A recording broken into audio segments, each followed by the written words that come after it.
इतिहास में बहुत सारे नाम सामने आते हैं, जिनमें हम कुछ नामों को तो सम्मान देते हैं और कुछ नामों को सजा। लेकिन इतिहास भावनाओं से नहीं, तथ्यों से लिखा जाता है। 30 जनवरी 1948 भारत ने अपने सबसे बड़े नैतिक नेता को खो दिया और उसी दिन एक व्यक्ति इतिहास में हत्यारा बन गया। उस व्यक्ति का नाम था नाथूराम विनायक गोडसे। आज यह कहानी न समर्थन है और न ही निंदा। यह कहानी है समझने की कि एक पढ़ा लिखा इंसान, राष्ट्र प्रेम का दावा करने वाला व्यक्ति इतनी बड़ी हिंसा तक आखिर कैसे पहुंचा। 1947 में भारत आजाद हुआ, लेकिन वह शांत देश नहीं था। देश में बंटवारा हुआ धर्म के नाम पर। इतिहास की सबसे भयानक हिंसा। रेलगाड़ियां लाशों से भर के आती जाती थी। शरणार्थी शिविरों में इंसान नहीं, टूटी हुई आत्माएं रहती थीं। यह वही समय था जहां कई लोगों के भीतर क्रोध ने जन्म लिया और उसी का उत्पाद था नाथूराम गोडसे।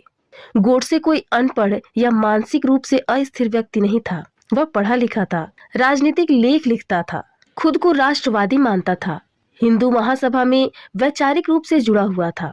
उसका मानना था कि भारत की पहचान हिंदू संस्कृति से है और विभाजन ने इस पहचान को तोड़ दिया और यहीं से उसकी सोच लोकतंत्र से हटकर विचारधारा केंद्रित हो गई। गोडसे ने शरणार्थियों का दर्द देखा, महिलाओं और बच्चों की हत्या की खबरें सुनी। पाकिस्तान निर्माण को वह किसी भी तरह से अपना नहीं पाया। उसके मन में एक धारणा बन गई कि यह सब गांधी जी की नीतियों की वजह से हो रहा है और यहाँ भावना ने तर्क पर जीत हासिल कर ली। यही उसकी पहली और सबसे बड़ी गलती मानी जा रही है। गोडसे गांधी को इस रूप में देखने लगे थे जैसे कि अत्यधिक मुस्लिम समर्थक, अहिंसा को राष्ट्र के लिए कमजोर नीति मानने वाला, उपवास को नैतिक दबाव का हथियार। गांधी का पाकिस्तान को धन देने का समर्थन, उनके उपवास और कांग्रेस नेतृत्व के फैसले, इन सब को गोडसे ने एक व्यक्ति की गलती मान ली। उन्हें ऐसा बिल्कुल नहीं लगता था कि ये जो कर रहे हैं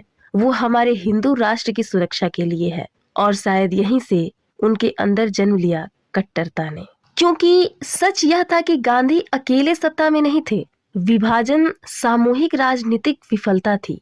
हिंसा को किसी व्यक्ति पर थोपना ऐतिहासिक भूल थी। गोडसे गुस्से में नहीं थे, वह अत्यधिक आत्मविश्वास में थे। उन्हें लगता था कि वह नैतिक रूप से सही है, कानून गलत है और इतिहास उसे सही साबित करेगा। यहीं से विचार कट्टरता बन जाता है। 30 जनवरी 1948 की शाम दिल्ली में बिरला भवन में गांधी प्रार्थना सभा के लिए जा रहे थे। गोडसे ने झुककर पैर छूने का नाटक किया और फिर 3 गोलियां चला। महात्मा गांधी की वही मृत्यु हो गई। यह क्षण भारतीय इतिहास का सबसे गहरा नैतिक पतन था। अदालत में गोडसे ने किसी पछतावे का प्रदर्शन नहीं किया। उन्होंने कहा कि मैंने वही किया है जो मेरे कर्तव्य ने कहा है। उनका बयान भावनात्मक था, चयनात्मक इतिहास पर आधारित था और व्यक्तिगत आक्रोश से भरा। लेकिन कानून के नजर में किसी भी विचारधारा को हत्या का अधिकार नहीं होता। गोडसे की शायद यही सबसे बड़ी गलती थी। उन्होंने व्यक्तिगत पीड़ा को राष्ट्रीय निर्णय बना दिया।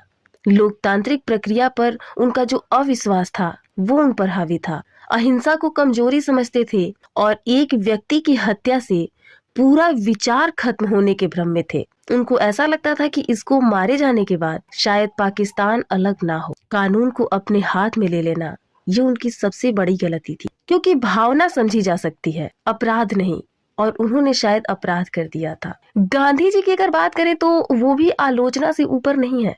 उनकी नीतियों पर भी सवाल उठे हैं। विभाजन रोकने में जो उनकी असफलता रही है, दूसरे नैतिक दबाव की राजनीति और कांग्रेस पर सीमित नियंत्रण। लेकिन गांधी ने कभी हिंसा नहीं चुनी। उन्होंने सत्ता नहीं, आत्मबल पर विश्वास किया और किसी की हत्या को सही नहीं ठहराया। इस समय नाथूराम गोडसे इतिहास के सबसे खतरनाक उदाहरण है। इस बात का उदाहरण है कि जब राष्ट्र प्रेम करुणा खो देता है और विचार मानवता से कट जाता है, तब देशभक्ति अपराध बन जाती है। गोडसे की भावना समझी जा सकती थी, लेकिन उनके कर्म कभी सही नहीं ठहराए जा सकते और यही फर्क है समझने और समर्थन में। बाकी आप मेरी वीडियो के साथ कितना सहमत हैं, अपनी सहमति और अपनी राय हमारे कमेंट बॉक्स में जरूर बताएं और मिलती हूँ अगली वीडियो में। तब तक के लिए थैंक यू।